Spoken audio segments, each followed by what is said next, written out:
ಜಿಲ್ಲಾ ಉಸ್ತುವಾರಿ ಸಚಿವರು ಈ ಜಿಲ್ಲೆನೇ ಮಾಡಕ್ಕೆ ಬರಲ್ಲ ಅಂತ ಹೇಳಿದ್ರು. ಅದೇನು ಬೇರೆ ರಾಜ್ಯದಾಗೂ ಇಲ್ಲ ಅಥವಾ ಬೇರೆ ಪ್ರಾಂತದಾಗೂ ಇಲ್ಲ.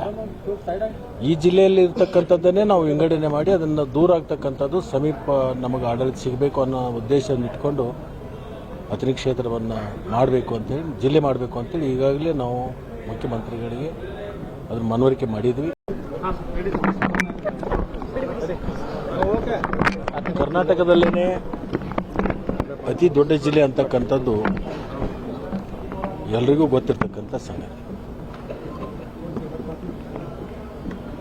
ಈ ಜಿಲ್ಲಾ ವಿಭಜನೆ ಮಾಡಿದರೆ ಈಗ ಮಾಡಬೇಕಾಗತ್ತೆ, ಇಲ್ಲಂದರೆ ಮತ್ತೆ ಇದು ಸೆನ್ಸಸ್ ಸ್ಟಾರ್ಟ್ ಆಗಿಬಿಡುತ್ತೆ ಜನವರಿಯಲ್ಲಿ. ನಾವು ಮುಖ್ಯಮಂತ್ರಿಗಳಿಗೆ ಇಷ್ಟೇ ವಿನಂತಿ ಮಾಡಿರೋದು,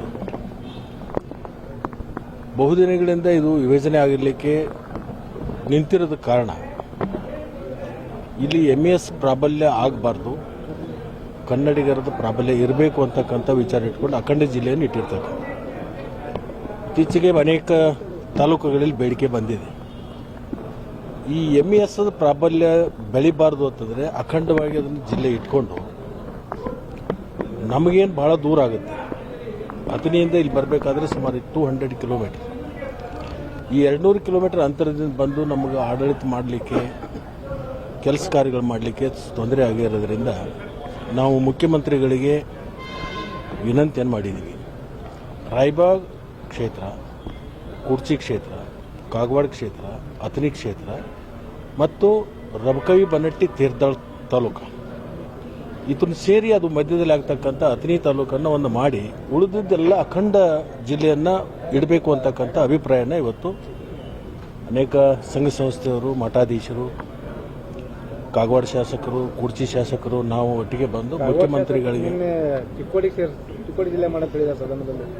ಅದು ಮೊದಲು ಹಳಿ ಇರತಕ್ಕಂಥ ಪ್ರಸ್ತಾವನೆ. ಈಗ ಬಂದಿದ್ದ ನಾವು ಒಟ್ಟಿಗೆ ಕೂಡ್ಕೊಂಡು ಇದನ್ನು ಮಾಡಿ ಅದನ್ನು ಅಖಂಡ ಇರಬೇಕು ಅಂತ ಹೇಳಿ ಅವ್ರನ್ನ ಕರ್ಕೊಂಡು ಬಂದಿರತಕ್ಕಂಥದ್ದು. ಜಿಲ್ಲಾ ಉಸ್ತುವಾರಿ ಸಚಿವರು ಈ ಜಿಲ್ಲೆನೇ ಮಾಡಕ್ಕೆ ಬರಲ್ಲ ಅಂತ ಹೇಳಿದ್ರು. ಅದೇನು ಬೇರೆ ರಾಜ್ಯದಾಗೂ ಇಲ್ಲ ಅಥವಾ ಬೇರೆ ಪ್ರಾಂತದಾಗೂ ಇಲ್ಲ. ಈ ಜಿಲ್ಲೆಯಲ್ಲಿ ಇರ್ತಕ್ಕಂಥದ್ದನ್ನೇ ನಾವು ವಿಂಗಡಣೆ ಮಾಡಿ ಅದನ್ನು ದೂರ ಆಗ್ತಕ್ಕಂಥದ್ದು ಸಮೀಪ ನಮಗೆ ಆಡಳಿತ ಸಿಗಬೇಕು ಅನ್ನೋ ಉದ್ದೇಶವನ್ನು ಇಟ್ಕೊಂಡು ಅಥಣಿ ಕ್ಷೇತ್ರವನ್ನು ಮಾಡಬೇಕು ಅಂತೇಳಿ, ಜಿಲ್ಲೆ ಮಾಡಬೇಕು ಅಂತೇಳಿ ಈಗಾಗಲೇ ನಾವು ಮುಖ್ಯಮಂತ್ರಿಗಳಿಗೆ ಅದನ್ನು ಮನವರಿಕೆ ಮಾಡಿದ್ವಿ. ಮುಖ್ಯಮಂತ್ರಿಗಳು ಇದು ಅಧಿವೇಶನ ಮುಗಿದ ಮೇಲೆ ಬೆಳಗಾವಿ ಜಿಲ್ಲೆಗೆ ಸಂಬಂಧಪಟ್ಟಿರ್ತಕ್ಕಂಥ ಸರ್ವ ಪಕ್ಷದ ಶಾಸಕರನ್ನು, ಮಾಜಿ ಶಾಸಕರನ್ನು ಮತ್ತು ಕೆಲವೊಂದು ಪ್ರಮುಖರನ್ನು, ರಾಜ್ಯಸಭಾ ಮೆಂಬರ್ ಇರ್ಬೋದು, MP ಇರ್ಬೋದು, ಯಾರೇ ಇದ್ರೂ ಅವರೆಲ್ಲರೂ ಕರ್ಕೊಂಡು ಚರ್ಚೆ ಮಾಡಿಕೊಂಡು ಒಂದು ತೀರ್ಮಾನಕ್ಕೆ ಬರೋಣ ಅಂತಕ್ಕಂಥದ್ದನ್ನು ಹೇಳಿದರು.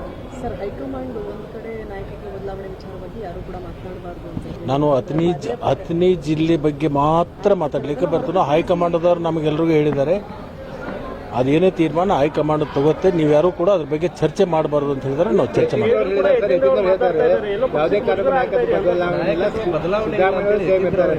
ಅದ್ರದ್ದೆಲ್ಲವೂ ಮುಖ್ಯಮಂತ್ರಿಗಳು ಗಮನಿಸ್ತಾರೆ, ಉಪಮುಖ್ಯಮಂತ್ರಿಗಳು ಗಮನಿಸ್ತಾರೆ, ಹೈಕಮಾಂಡ್ ಗಮನಿಸ್ತಾರೆ. ನೋಟಿಸ್ ಕೊಡ್ತಾ ಇಲ್ಲ ಯತೀಂದ್ರ ಅವರಿಗೆ ಅಂತ ಸರ್, ಬೇರೆಯವರಿಗೆ ಕೊಡ್ತಾರೆ. ಇಕ್ಬಾಲ್ ಹುಸೇನ್ ಇರಬಹುದು, ಬೇರೆ ಬೇರೆ ಶಾಸಕರು ಮಾತನಾಡಿದಂತ ಸಂದರ್ಭದಲ್ಲಿ ಅವರಿಗೆ ನೋಟಿಸ್. ಅದ್ರ ಬಗ್ಗೆ ನಾನು ಚರ್ಚೆ ಮಾಡಲಿಕ್ಕೆ ಹೋಗೋದಿಲ್ಲ.